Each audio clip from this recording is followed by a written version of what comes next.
महाराज जी, श्री जी की कृपा से मैं जिम चलाता हूँ जिसमें कई इंटरनेशनल प्लेयर भी प्रशिक्षण लेते हैं। महाराज जी, डेली 450-500 लोगों से मिलना होता है। महाराज जी, जब से मैंने आपकी शरण में आया हूँ, मैंने अंडा नॉन वेज का सेवन बंद कर दिया है। लेकिन जब क्लाइंट को डाइट बनाकर देनी होती है तो वो कई नॉन वेज की डिमांड करते हैं। क्या उनको डाइट बनाकर देना भी पाप है? मैंने जब अनुभव किया है कि जब से मैं नॉन वेज बंद किया है, मेरा उसमें कोई भी रिजल्ट एक एक जैसा ही आ रहा है। मतलब मेरे को वैसा ही लग रहा है जैसा। नहीं, आप ये बच्चा अच्छे से समझो कि अंडा और मांस मछली आदि में जिनको ये भ्रम है कि इसमें शारीरिक शक्ति बढ़ती है, तो शारीरिक शक्ति का प्रधान कारण होता है मन का प्रसन्न रहना। आपका अगर मन प्रसन्न है ना, आह्लादित है ना, तो आप हर कष्ट सह सकते हैं, आप हर जगह विजय प्राप्त कर सकते हैं।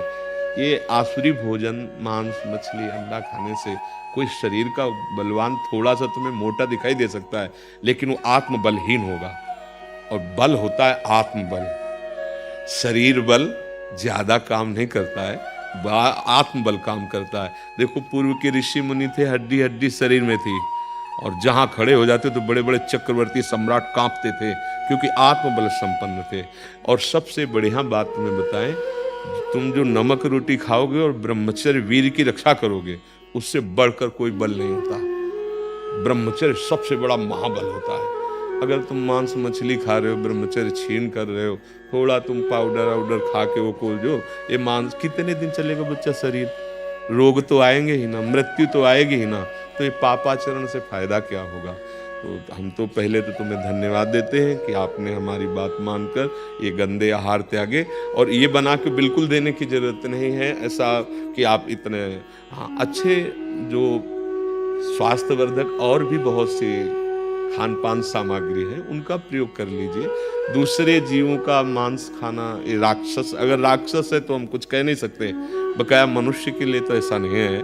या तो हिंसक क्रूर कर्मा जीव वो होते जैसे सिंह आदि, उनका आहार ही है मांस खाना, या राक्षस, आसुरी राक्षस। अब हमें तो नहीं लगता कि मनुष्य के लिए भगवान ने मांस बनाया है, ऐसा नहीं है। अच्छा, सोचो सोचो, वो जीव जीना चाहता है। आप एक चींटी के पीछे अंगुली लगा के देखो, ऐसे उसके पीछे पीछे चलाओ, वो प्रयास करेगी, बचने का प्रयास कर रही, वो चींटी भी बचना चाहती है। तो ये जितने भी जीवों की जो हत्या करके, मतलब आप नहीं खाते लेकिन आप सपोर्ट कर रहे हैं, तो फिर बात तो वही हो गई ना। कर्ता, प्रेरक, अनुमोदन, तीन को बराबर मिलता है दंड। तो मुझे लगता है कि अगर आप इस पर और सुधार कर दें तो आपके संग से सैकड़ों नौजवान सुधर जाएं। हाँ, बिल्कुल इसमें कोई ताकत नहीं है।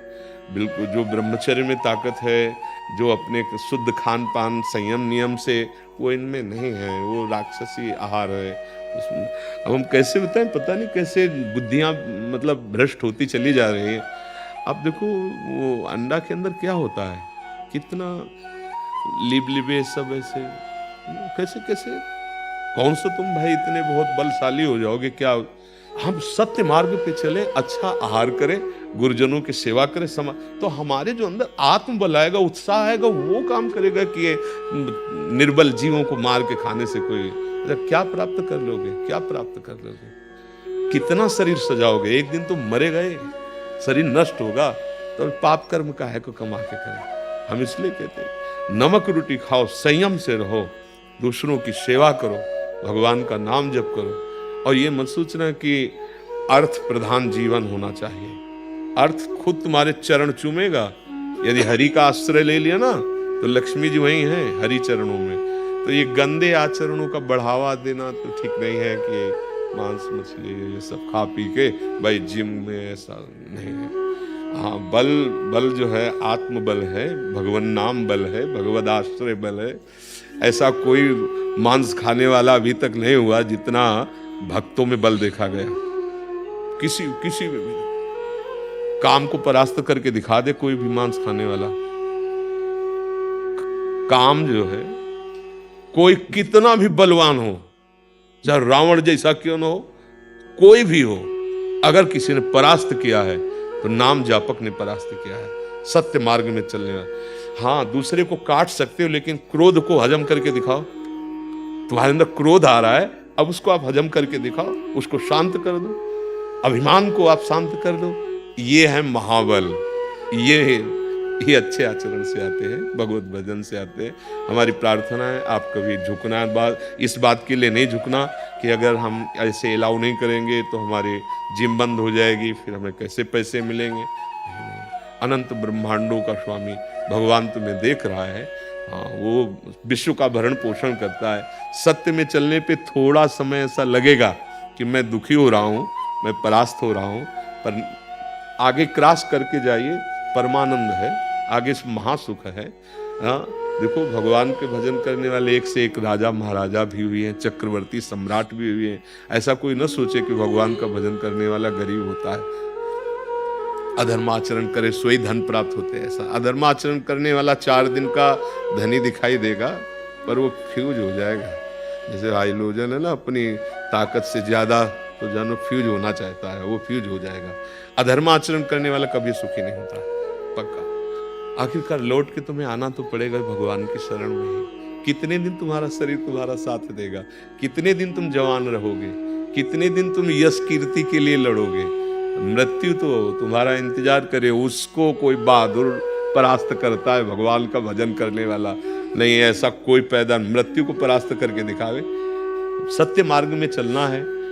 हमें इतना ही केवल समय नहीं मिला है कि जो 50, 60, 70, 80 वर्ष मिले इसमें पापाचरण करके हम अपनी दुर्गति कर लें। नहीं, हमें इस समय को भगवान में जोड़ना है, सार्थक करना है। इसलिए घबराना नहीं, पैसा प्रदान मत रखना। हिम्मत हमें बहुत अच्छा लगता है जब कोई नवीन अवस्था के जन असताचरण छोड़ करके सद्भाव में चल रहे, क्योंकि आज हमारा जो समाज है वो धीरे धीरे असताचरणों को ही सुख मानने लगा है। अब देखो कहीं भी मित्र मंडली बैठे तो यही सब गंदे खान पान होते नहीं होते। पहले जो एक चला था पवित्र व्यवहार के पैर धो करके पट्टे पे बैठाल के सात्विक भोजन पर, अब तो उसका उपहास कर दिया जाएगा अगर ये सब गंदी गंदी बातें खान पान में ना हो। हम चाहते हैं हमारी नवीन पीढ़ी भारत की जो इस समय है वो अच्छे आचरणों में आए, जिससे हमारा देश का स्वरूप जो पूर्व से रहा है, ये धर्म गुरु देश है भारत। भगवान की विभिन्न अवतार ऐसी पावन, देखो ना जगह जगह कितने, यहाँ कितनी सुंदर सुंदर पुरियां हैं, द्वारिकापुरी, काशीपुरी, अयोध्या, मथुरा, वृंदावन, कितने परम पावन धाम। और ऐसे देश में पैदा होकर राक्षसी भोजन, राक्षसी आहार विहार, वो उन लोगों के आचरण नहीं धारण। अच्छा, वो लोग हमारे आचरण धारण कर रहे हैं, धोती कुर्ता पहन रहे, तिलक लगा रहे, चोटी रख रहे, कीर्तन कर रहे हैं, और हम विपरीत दिशा में जा रहे हैं। इसकी वजह से